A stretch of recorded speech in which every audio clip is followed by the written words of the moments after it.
Welcome back to Lift You Up Inspiring Health Stories. And Happy New Year. Happy 2022. I'm your host, Tamika Bickham. I'm the founder and chief storyteller of TV Media Group. But for the purpose of this podcast, I am your health and happiness matchmaker. Now, before I tell you about today's episode, it's New Year. You know what I'm going to ask you to do. Hit subscribe on YouTube if you haven't already. I don't know why. And turn on those notifications. Also connect with me on LinkedIn because I'd love to stay connected with you. We're all about connections this year. Now today it's just me. It's been a while since I've done this solo episode thing, but I figured, hey, it's a new year.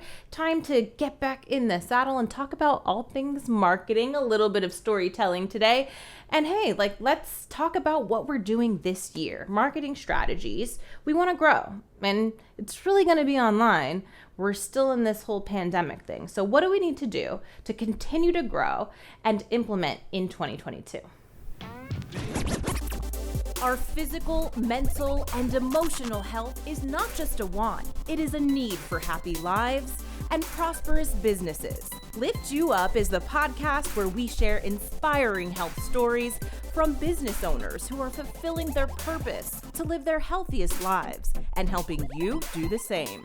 From former TV reporter to marketing entrepreneur and content creator, I care about sharing stories that matter and stories that connect us. I'm your host, Tamika Bickham, your health and wellness matchmaker. Hey y'all. Well, it has been a while since we have done this, and I've come back, just you and I, solo episode, talking all things marketing, storytelling. I figured January 2022, I hate the way that sounds, it was a good time to go ahead and do this and talk about marketing strategies to implement in the new year, in 2022. Why not? So let's go ahead and dive in and get right to it. So I have 7-ish things that I feel like are going to be really important this year. Some are things we're bringing with us from 2021 and prior to, and some are a couple of new things, and then some we're leaving back in 2021, okay? So first one, which is my favorite, that's why I put it as number one, is LinkedIn. I don't know that there's one other marketing tool that I can account for bigger business growth in the last year than LinkedIn. I have really been going hard on LinkedIn for about a year and a half now. And I have close to 7,000 followers. I've closed 5-figure projects and deals on LinkedIn. And it's really helped my business grow, my visibility grow, opportunities grow and come my way. And it's rapidly growing. So I know I'm talking about me, but I truly believe this.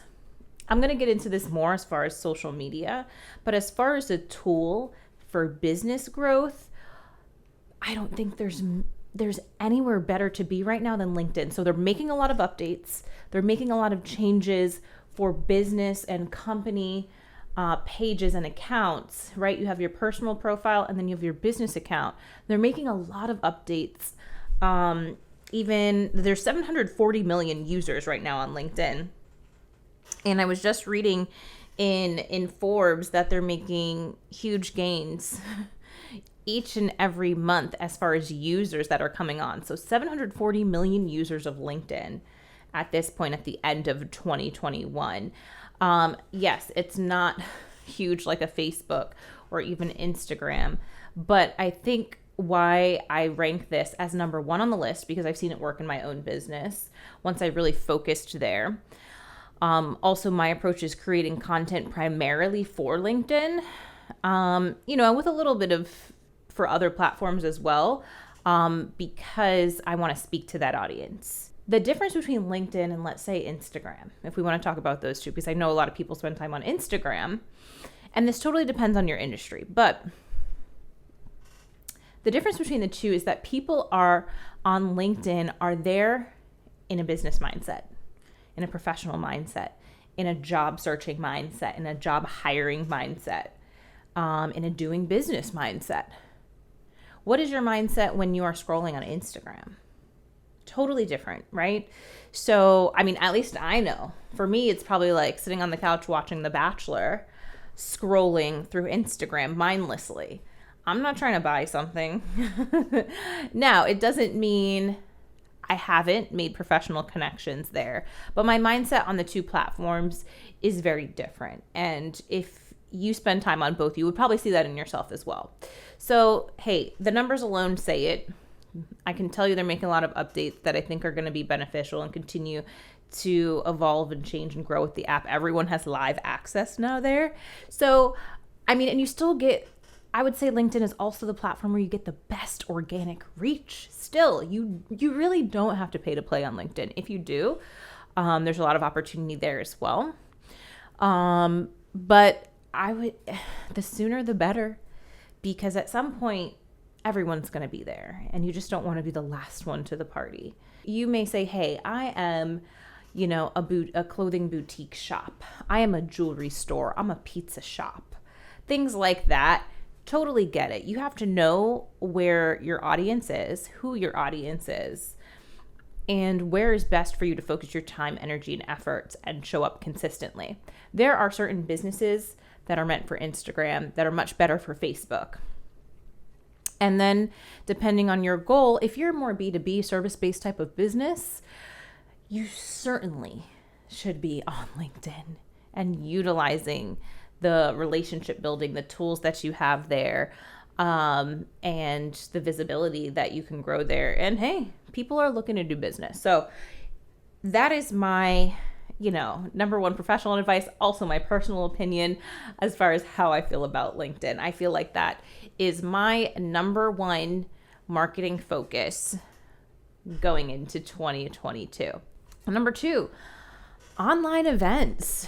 I think we have to continue to think about at the time of me recording this, we are in Omicron hell. Okay. Everyone's freaking out. I am a member of organizations that want to move things totally in person to encourage that in-person attendance. I get how important in-person is. I love it. I want to be in person as much as I can. There are going to be times when I can't be. There are going to be times that I shouldn't be, and for health reasons or whatever. We've opened this door into this hybrid virtual world.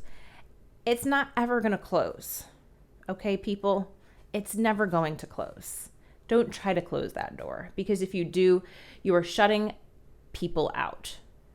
Potential customers, potential partners, potential community members of yours that you need to help your business grow, right? So I would say we have to think about online events. This is something I experimented with. I was a part of a lot of online conferences and virtual events as a guest, as a speaker, as a moderator in 2021. I did host one of my own, a free class. About 9 people joined. It was really great.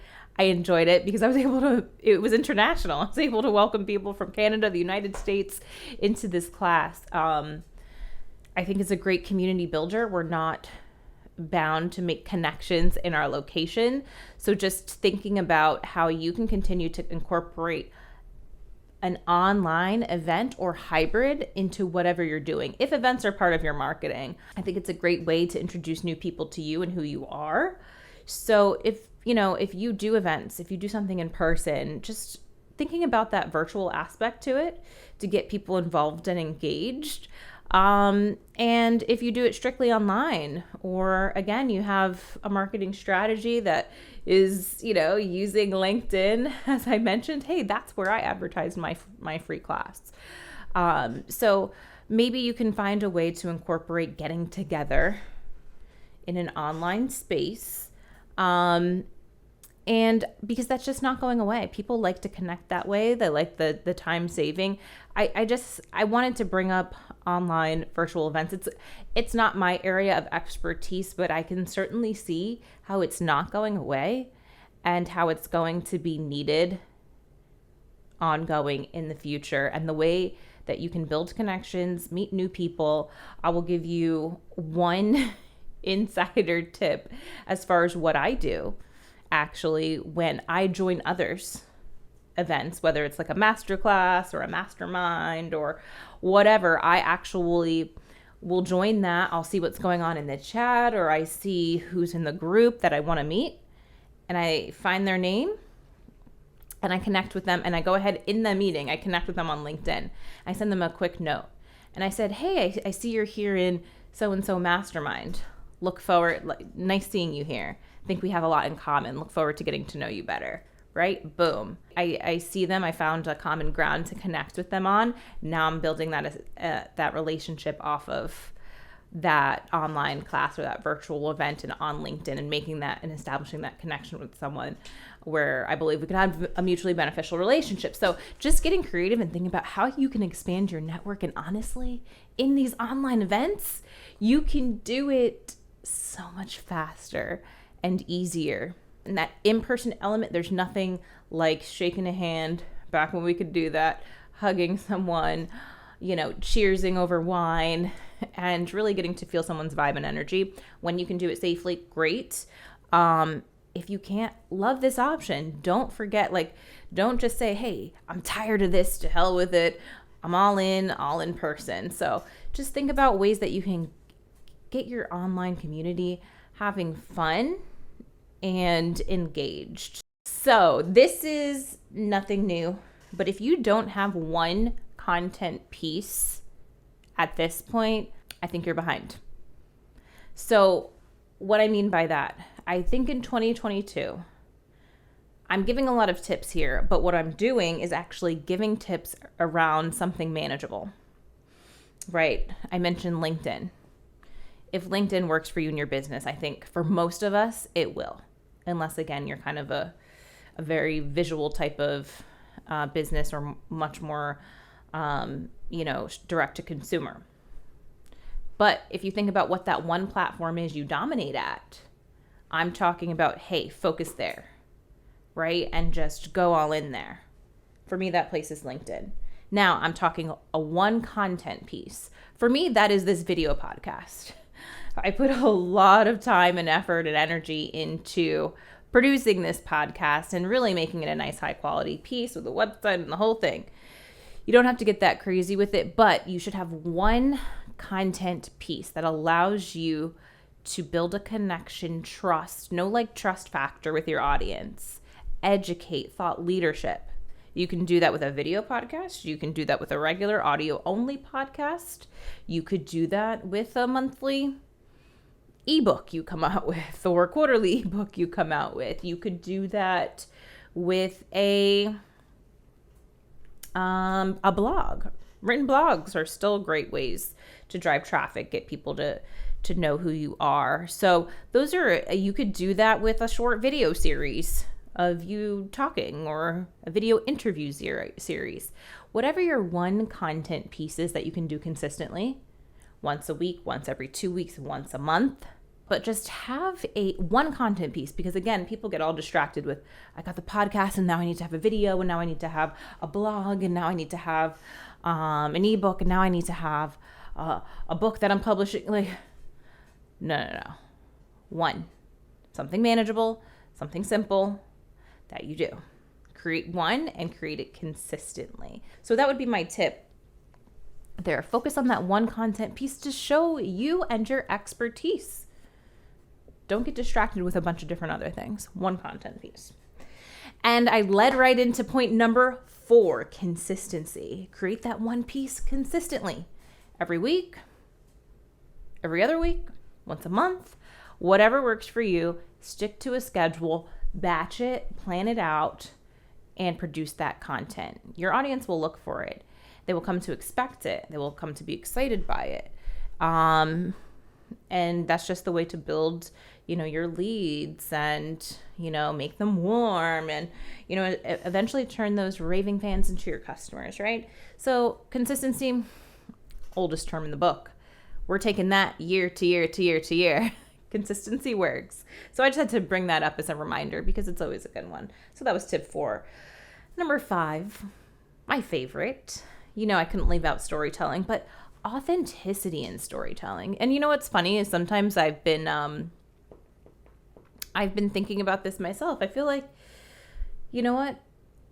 it's a great point to bring up because we can go further. We can always go further, myself included, right? You know, people will often ask me when I do my courses on speaking on camera or about speaking authentically or telling their story, how to even get comfortable. And I say, listen, you don't have to go and start divulging your deepest, darkest secrets the first time you get on camera or record something or write something, right? Just start with what you're comfortable with. Just start a little bit, or just, start with just a tad bit of discomfort, just take one step at a time. And then once you see, hey, positive feedback and people supporting and cheering you on, because that's what's going to happen, then you take another step and you go a little bit further. So it's a good reminder to all of us and to myself, because I think I need to turn up the heat a little bit on that next year, and definitely hone in on showing exactly who I am, focusing on that. That's never going away. And I think it's even more important in 2022 because of this, this digital marketing space continues to explode. This is where everyone's focusing their attention, which means this space is so segmented. There's so much content. There's an overload. People want to feel connected. That's not going away. Who do they feel connected with? Those that they can relate to their stories. So we have to tell them, we have to share, we have to push ourselves outside of our comfort zones little by little, not all at once. You don't have to dive in unless you want to. If you want to, go ahead, send me a note. Let's do it together. But, people want that connection. So, we've got to go there. That's how we're building connections and relationships, and we're doing it online. So a lot of the times, right, if we're going back to number 1, 2, 3, 4 that I just mentioned, we're doing a lot of this online. So that requires opening yourself up to a broader audience of people to see it.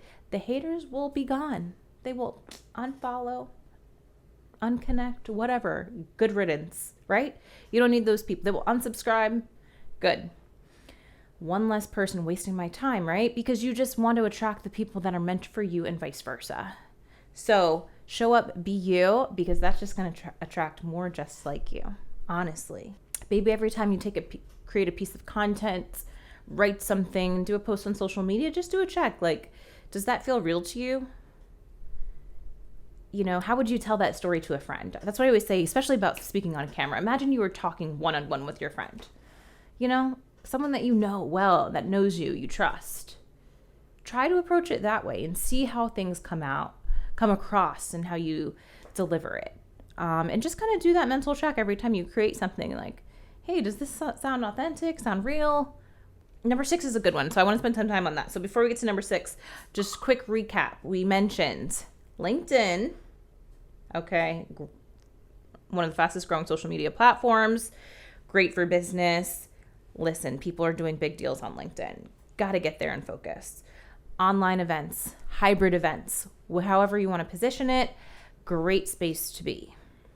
One content piece, just focus on that one, double down on that, make it great, and share it on that one social platform, LinkedIn, that works for you, right?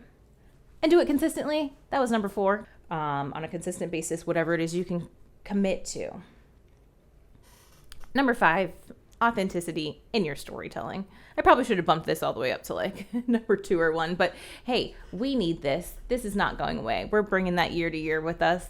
That's going to be relevant in 2022 and 2023 and 2024. So just show up, because people are overloaded and overwhelmed with content, and they need a reason to stop and pay attention to yours. So those were 1 through 5. Number 6. This one came up a lot in 2020, taking a stand. And I'm sorry that I don't actually have the, what's the word I'm looking for? Attribution for this quote. But I remember in 2020 when I was sitting in a conference, because I remember sharing this with several clients of mine as well, is that 70% of consumers want to do business with a company that takes a stand on current events or issues, right? Someone that they feel connected to, feel aligned with their values, their mission, their purpose, what they stand for. Consumers want to do business with brands who take a stand and they feel aligned with. If you were listening to my 1 through 5 and you're like, got that, check, check, check, check. I'm being authentically me, where a lot of people struggle. And that maybe even myself included, it's not always easy to put your thoughts, beliefs, and ideals out there because you will alienate people who don't agree with you, and that's okay. Take a stand, make your voice heard. This is thought leadership. What do you care about? What's your mission? What are your values? Not enough. And like, this doesn't have to mean, you're getting controversial. It may be to whoever thinks it's controversial. I don't know who's thinking it's controversial, but it's what you feel, right? It's what you believe in.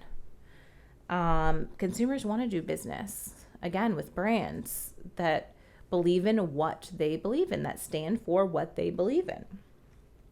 So it was interesting because on Inc.com, I was reading an article, and I'll link to this as well, is that they, looking ahead to 2022, marketers will be partnering more with nonprofits, which I believe ties into this, right? Those who give back, have a mission. Those brands who do that are brands that consumers want to do business with. I think that ties into the taking a stand now. And it's interesting because I feel like that was important for me with this podcast because I've always loved working with nonprofits. That's actually how I started my business. For like the first year, only worked with nonprofits because they're so wonderful to tell stories for. They all have powerful, impactful stories. And that's how you help them fundraise and, donors get engaged and, their constituents get engaged and all of that. So I truly love telling nonprofit stories. Sometimes it can be hard to work with nonprofits budget-wise, which is, part of the reason why it was important to me to continue to include nonprofits every month on this podcast. So that was my way of, hey, what skill can I use to help nonprofits and also tell stories for organizations like nonprofits that I feel like need to have their stories heard. So, and I've actually been doing some thinking. I'm not going to talk about it because it's probably another year off, but some thinking around other ideas, bigger plans for what I could do with nonprofits. Little teaser there. But yeah, it was interesting as I was just kind of doing some research for this podcast episode that I came across that Inc.com article that said marketers are going to be doing more partnering with nonprofits, whether that's in the form of a sponsorship or in, some sort of campaign or, that a percentage of proceeds are going to go to that nonprofit. But that's going to be an important part because consumers care about who you support and what you stand for.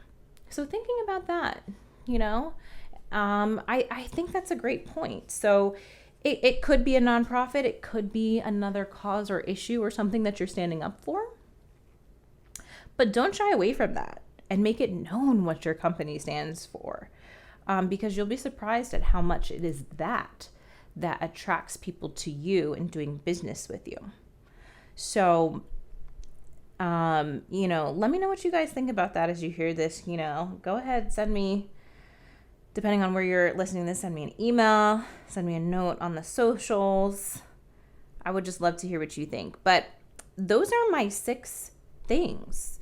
I'm going to link those articles that I referenced. I wanted to kind of keep this short and sweet, but before we go, really quickly, I did put a couple of other notes in here that I wanted to share with you all about 3 things we're not doing in 2022 that we're leaving in 2021 if you were still doing them, just as a little refresher for fun. We're not pulling back on online marketing and just focusing on in-person, okay? I may have touched on this earlier, but if I didn't, no. Do not do that, please. See, look, you guys made me get so upset I hit my microphone. But we are not dropping off in the digital space. This is where all efforts are going. So do not do that in 2022. Leave that way of thinking in the past. And if you don't have the time, make the time, even if it's an hour a week, okay? We are not in 2022. Trying to do everything, meaning I gotta be on Facebook, I gotta be on Instagram, I gotta be on Twitter, I gotta be on LinkedIn. Like I said, choose one that works for you. We're not also trying to send, an email every day. We're not, or every week. Oh my gosh, I'm thinking about a client. Who the heck was this? Like 2.5 years ago, who's like, we need to send an email every day. I'm like, what? Anyways, we're not trying to do a blog. We're not trying to do a podcast. We're not trying to do a video series. We're not trying to do an online course. Like, are you trying to do everything? Because you're going to do everything and not do anything well. Focus on one content piece and one distribution outlet that you can do really well consistently. Last thing we are leaving in 2021 is automating everything. Okay, there's so much automation in marketing, and I'm trying to think of the way to say it, but I'm finding that it can be too much. Some funnels are great for certain purposes, but sometimes you want it to hands off. And I think the thing is, if you're a personal brand, if this is your business, and you are not at a place where you can afford a marketing director, CMO, whatever, okay, that's mainly who I'm talking to, right? Like, just commit to knowing that you are going to have to spend a certain amount of time showing up and putting in some work to your marketing, because your business is you. People want to do business with you. That doesn't mean you have to do everything, but they need to see you and hear from you. This is not a set it and forget it. Turn it off, automate it. We're leaving that thinking back in 2021. Even as much as, you want to turn things over and have other people handle it. It's so, the more involvement that you have in your own marketing, just from a perspective of, even if it's ideas, or even if it's once a month, you spend 30 minutes in front of a camera to show your face, and you have your team edit some of those videos up for you so that your audience can see them. Like, whatever it is, we need to see you some of the time. And we need to see and hear from the founder, right? So just don't think, automation can be great and can work wonders, especially in marketing, but don't automate everything. You can't automate real connections. So think about where you can show up a little bit more, how you can be a little more involved, whether that's just responding to direct messages or comments, and just being authentically you and showing people this is not just all some kind of automated turnkey thing. I'll tell you a story. I was talking with a potential client who I had known for some time. We weren't connected on LinkedIn. I connected with them, but we had already had a discovery call, and, we're kind of going through the process there. And we were actually talking about managing her LinkedIn. Added her on LinkedIn, and I want to say it was LinkedIn. Yeah. On LinkedIn, because I was checking out the content there, and got an automated DM about, hey, nice to meet you, et cetera, et cetera.